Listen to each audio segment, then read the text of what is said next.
Health और वजन घटाने को लेकर इंटरनेट पर सलाहों का आप कह सकते हैं एक सैलाब आया हुआ है। कोई कहता है कार्ब्स छोड़ दो, तो दूसरा कहता है कि अरे ऊर्जा तो वहीं से मिलती है। जब सलाह ही एक दूसरे से इतनी अलग हो तो सच क्या है? आइए इस पूरे शोर के पीछे की सच्चाई को समझने की कोशिश करते हैं। सच कहूं तो ये हेल्थ एडवाइस की दुनिया एक मायाजाल जैसी लगती है। हर क्लिक के साथ एक नया नियम, एक नया चमत्कारी हैक सामने आ जाता है। तो सवाल ये उठता है कि आखिर शुरुआत की कहां से जाए। चलिए एक बहुत ही आम सलाह से शुरू करते हैं। बेटर हेल्थ चैनल कहता है कि कार्बोहाइड्रेट से मोटापा नहीं बढ़ता। सुनने में तो ये काफी सीधा और सरल लगता है ना?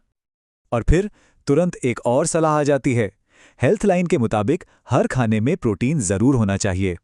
अब ये पहली सलाह को गलत तो नहीं कह रही, लेकिन हाँ, नियमों की लिस्ट में एक और चीज जरूर जोड़ देती है।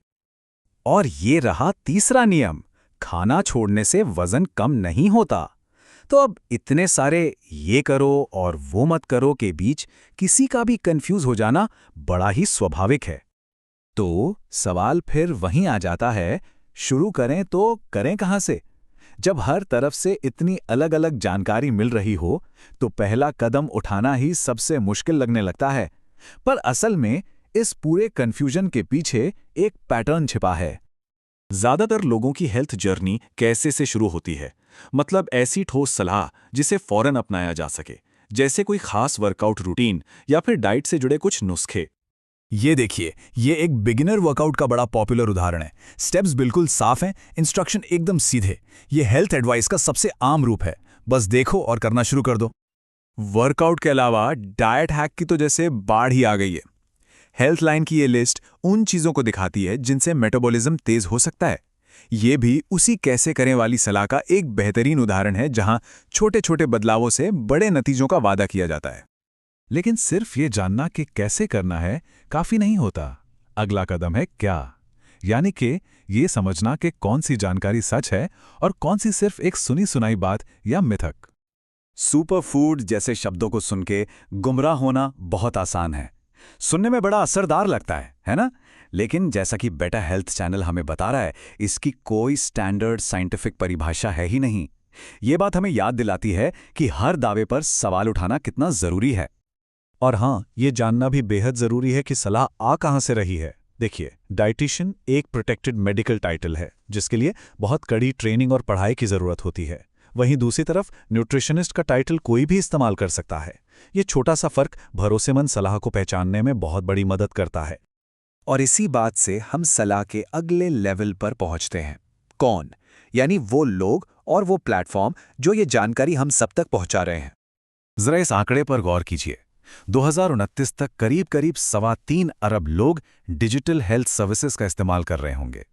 ये ऑनलाइन हेल्थ की दुनिया कितनी विशाल है, ये दिखाता है और ये भी समझाता है कि क्यों सही जानकारी ढूंढना इतना जरूरी और साथ ही इतना मुश्किल हो गया है।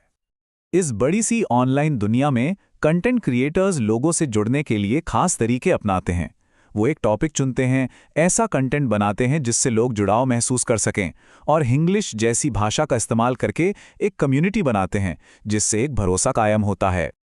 लेकिन कैसे, क्या और कौन के बाद भी एक सबसे गहरा और शायद सबसे जरूरी सवाल बचता है, क्यों? हमारे हेल्थ से जुड़े फैसलों के पीछे असली मनोवैज्ञानिक वजह क्या होती हैं? मेयो क्लिनिक इस कॉन्सेप्ट को इमोशनल ईटिंग कहता है। ये सिर्फ पेट की भूख मिटाने के लिए खाना नहीं है, बल्कि अपनी भावनाओं जैसे स्ट्रेस, उदासी या बोरियत से डील करने के लिए खाने की आदत है। और अक्सर यही वो आदत है जो सबसे अच्छे हेल्थ प्लान्स को भी नाकाम कर देती है। पबमेड की एक साइंटिफिक स्टडी भी इसी बात को कंफर्म करती है। वजन मैनेज करने में कामयाबी सिर्फ डाइट या एक्सरसाइज पर निर्भर नहीं करती। इमोशनल ईटिंग, मोटिवेशन और तनाव जैसे मनोवैज्ञानिक फैक्टर्स अक्सर एक निर्णायक भूमिका निभाते हैं। मेयो क्लिनिक इस बात को और भी गहराई से समझाता है। कभी-कभी खाना सिर्फ ध्यान भटकाने का एक तरीका बन जाता है, ताकि किसी मुश्किल भावना या हालात का सामना ही ना करना पड़े। ये एक तरह की टेम्पररी राहत बन जाता है। तो आखिर में सारी बातें से एक सवाल पर आकर रुक जाती है, कैसे से शुरू करके क्या और कौन को पार करते हुए हम सब क्यों तक पहुंचते हैं। शायद असली और टिकाऊ बदलाव बाहरी नियमों को मानने में नहीं, बल्कि अपने अंदर के कारणों को समझने में ही छिपा है।